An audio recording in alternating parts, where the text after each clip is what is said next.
Hello everyone, welcome to innovative faculty training programme.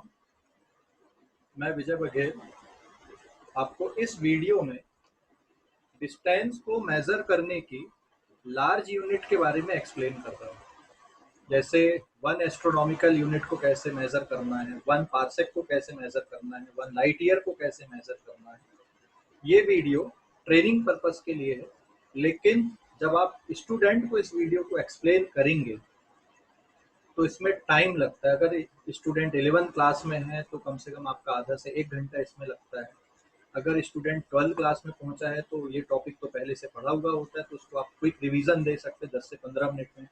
अगर बच्चा repeater batch में है तो आप 5 मिनट में इसको ख़त्म कर सकते हैं, जैसा मैं यहाँ पे आपको बता रहा हूँ। अब 11th क्लास में अगर बच्चा है, एक्चुअल में 11th क्लास का ही टॉपिक है और 11th क्लास में पहला चैप्टर हम इसी के बारे में डिस्कस करते हैं, यूनिट एंड मेजरमेंट के बारे में।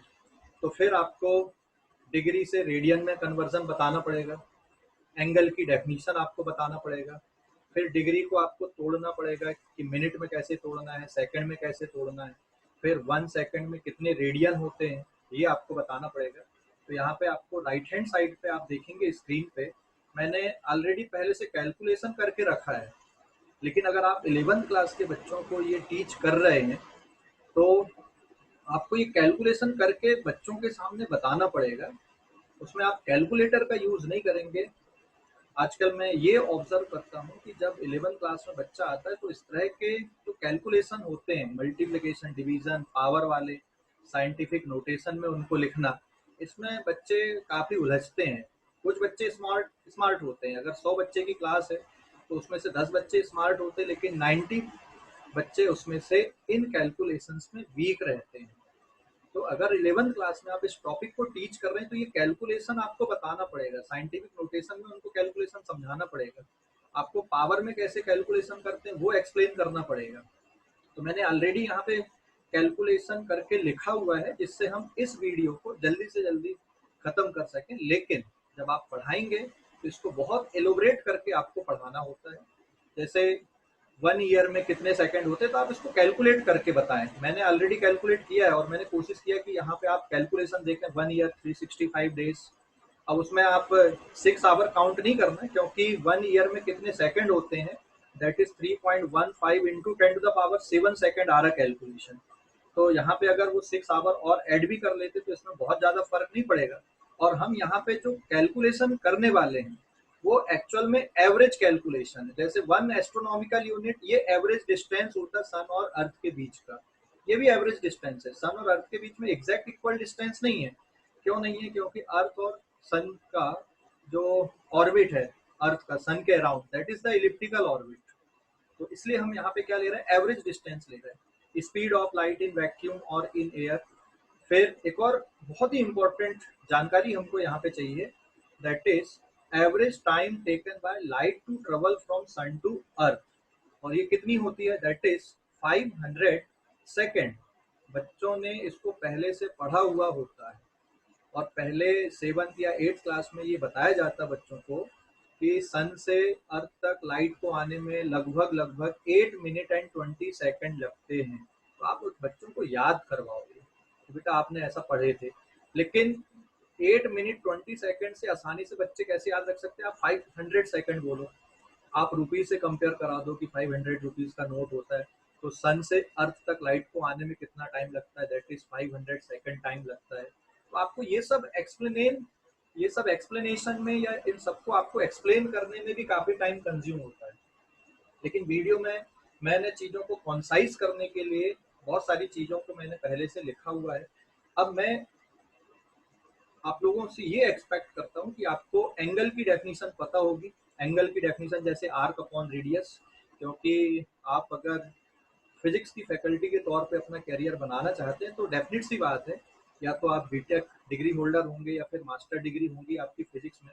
और अगर ये सब नहीं भी होगा तो भी कोई बात नहीं, इवन आप 12th पास भी हो तब भी आप फिजिक्स की फैकल्टी बन सकते हो।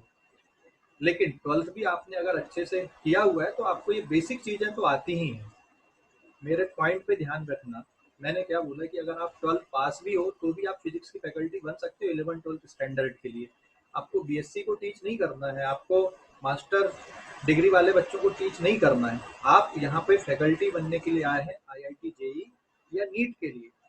बट आज के समय में ये बहुत ही मुश्किल होता है कि भाई कोई 12th पास जो स्टूडेंट है वो फैकल्टी बनने के बारे में सोचे। आज का सीन ऐसा नहीं है, लेकिन आज से आप 10-15 साल 20 साल पहले में जाएंगे तो आपको पुराने टीचरों में ऐसे मिल जाएंगे कि जो सिर्फ यार 12वीं तक की क्वालिफिकेशन थी लेकिन बहुत अच्छा पढ़ाते थे या बहुत अच्छी फिजिक्स समझा देते थे। तो आज तो थोड़ा सा मुश्किल है। और आप जितनी भी ट्रेनी है इसमें, आई होप आप सभी लोग ग्रेजुएट हैं, पोस्ट ग्रेजुएट हैं, आपके पास अच्छी डिग्री है और आप इसमें अपना करियर बनाना चाहते हैं। तो जब आप इसमें अपना करियर बनाना चाहते हैं तो आपको बच्चों की नब्ज को पकड़ना है, बच्चों की नब्ज। और फिजिक्स में 11th क्लास में जब बच्चा आता है तो 100 में से 90% बच्चा कैलकुलेशन में वीक होता है। उसका रीज़न है 9th-10th स्टैंडर्ड में फिजिक्स बहुत ज़्यादा डिस्कशन में नहीं है। मतलब अगर आप पूरे कंटेंट को देखेंगे तो साइंस की बुक होती है, चाहे वो सीबीएसई बोर्ड में हो या स्टेट बोर्ड में हो, साइंस की बुक होती है। लेकिन वहाँ पे अगर आप चैप्टर की बात करोगे तो फिजिक्स के नंबर ऑफ चैप्टर कम होते हैं। और इंडिया में 90% स्कूल ऐसे हैं जहाँ पे 9th-10th स्टैंडर्ड में साइंस को लेके एक ही टीचर होता है। अगर मान लो वो टीचर बायो साइड का है तो वो फिजिक्स के साथ नाइंसाफी करेगा। अगर मान लो वो टीचर फिजिक्स का है तो वो बाकी सब्जेक्ट के साथ नाइंसाफी करेगा।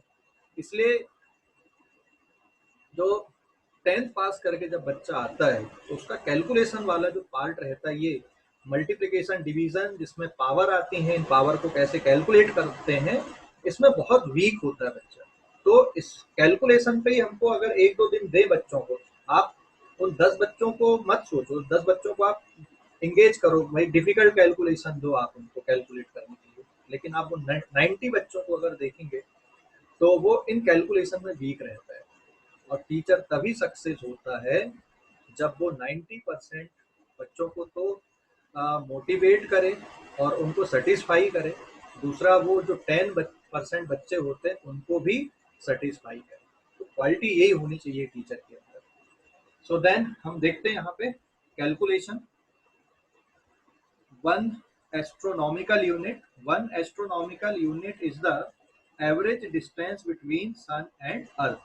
अब आप इसको टीच कैसे करोगे, आप पढ़ाओगे कैसे? तो मैं सीधा सीधा यहाँ पे कैलकुलेशन कर रहा हूँ। What is one astronomical unit? तो आप बच्चों को बताओ कि वन एस्ट्रोनॉमिकल यूनिट अर्थ और सन के बीच का एवरेज डिस्टेंस है। तो अब क्वेश्चन ये होता है कि भाई एवरेज डिस्टेंस है ये, तो सर कैलकुलेट कैसे करेंगे? तो आप बच्चों को बताओ बेटा, सन से अर्थ तक लाइट को आने में 500 सेकेंड लगता है। आपको टाइम पता है, आपको लाइट की स्पीड पता है, तो क्या आप डिस्टेंस नहीं निकाल सकते? निकाल सकते हो। डिस्टेंस कैसे मेजर करोगे? डिस्टेंस मेजर करने का तरीका क्या है? आपको स्पीड पता है, आपको टाइम पता है, डिस्टेंस कैसे मेजर करोगे? कोई भी 8th क्लास का बच्चा उसका जवाब दे देगा कि sir speed is equal to distance upon time होता है। So distance is equal to speed into time. So one astronomical unit आप सीधे सीधे लिख दें, that is equal to C into T, and C into T is 3 into 10⁸ metre पर second into time is 500 second, and after solving this comes out to be 1.5 into 10⁻11 metre. ये ये आ गया one astronomical unit आपका। बहुत आसानी से मैंने calculate कर दिया, आपको रटने की जरूरत नहीं है और बच्चों को रटवाने की भी जरूरत नहीं है। आप उनको इंटरेस्टिंग वे पे बताएं। आप जितना इंटरेस्टिंग वे को बच्चों को इसको एक्सप्लेन करेंगे, बच्चा उतना अच्छा आपसे खुश रहेगा और फिजिक्स से वो कनेक्ट हो पाएगा। सेकंड, आप कैलकुलेट करवाएंगे बच्चों से 1 लाइट ईयर। आपको मल्टीप्लिकेशन डिवीजन करने की जरूरत नहीं, वो आप बाद में करें, लेकिन आप बच्चों से कैलकुलेट करवाएं कि भाई 1 लाइट ईयर कितना होता है।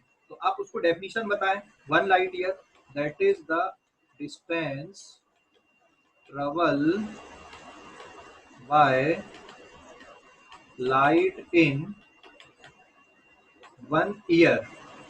एंड इसको कैसे कैलकुलेट करोगे? यहाँ पर भी फार्मूला आपका आएगा c into T, and c equals to again आपके पास में है 3 इंटू 10⁸ मीटर पर second and time in 1 year मैंने ऑलरेडी राइट साइड पे कैलकुलेट किया, मैं इस वैल्यू को रख देता हूँ 3.15 इंटू 10⁻7 सेकेंड। तो जब आप इसको सॉल्व करेंगे then you will get the answer 3 5 जा 15, 3 and 1 4 and 9.45 into 10 to the power 15 metre. 9.45 into 10 to the power 15 metre, ये कैलकुलेशन आ गया आपका। This is the calculation of 1 light year. और बच्चा कनेक्ट भी करेगा, उसको मजा भी आएगा कैलकुलेशन करने पे। देन तीसरा जो कैलकुलेशन है 1 पार्सेक का, ये थोड़ा डिफिकल्ट है। 1 पार्सेक का कैलकुलेशन, इसको एक्सप्लेन करने के पहले आपको बच्चों को बताना पड़ेगा कि एंगल की डेफिनेशन क्या है। एंगल को डिफाइन करना पड़ेगा, मैंने यहाँ पे डिफाइन नहीं किया है, मैं किसी और वीडियो में आपको डिफाइन करके बताऊंगा कि एंगल से कैसे मेजरमेंट लेते हैं। बट मैं यहाँ पे सीधे सीधे लिख रहा हूँ।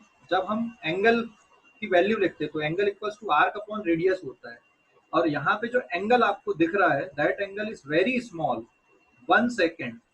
तो सन और अर्थ के बीच में जो डिस्टेंस दिख रहा है 1 एस्ट्रोनॉमिकल यूनिट, ये जो आर्क आपको दिखेगी ऑलमोस्ट स्ट्रेट दिखेगी।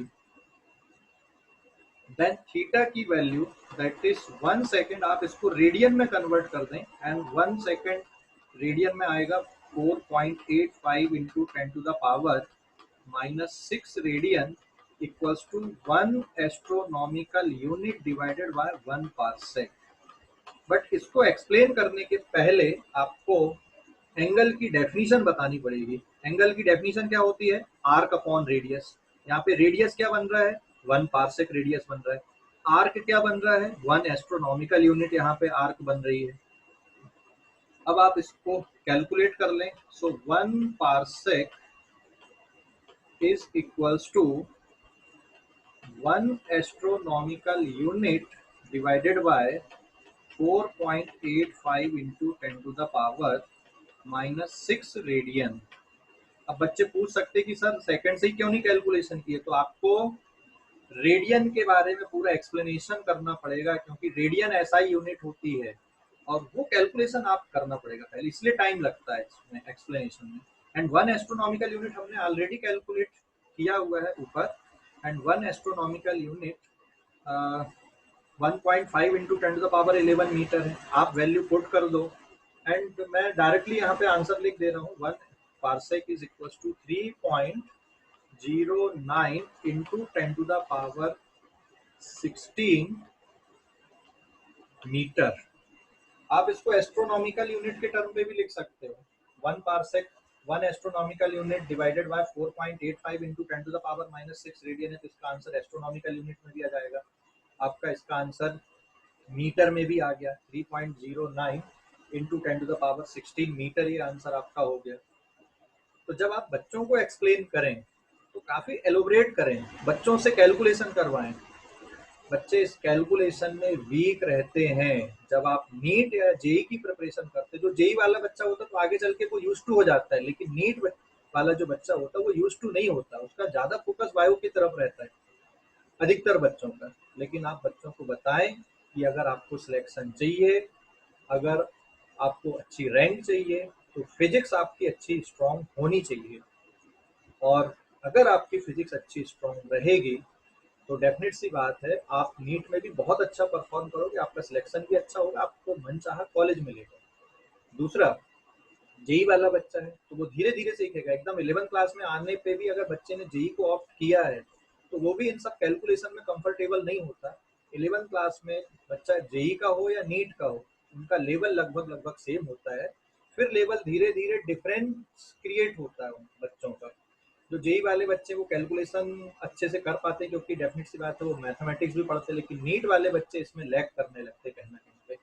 तो फैकल्टी का ये मेन रोल यहाँ पे आता है कि नीट वाले बच्चों को भी इसमें वीक ना पढ़ने दिया जाए, और जो जेई वाले बच्चे हैं उनको ट्रिक सिखाई जाए, छोटी छोटी ट्रिक सिखाई जाए कि कैसे याद करें, कैसे कैलकुलेशन फटाफट करें, तो वो ट्रिक भी हमको बताना होता है।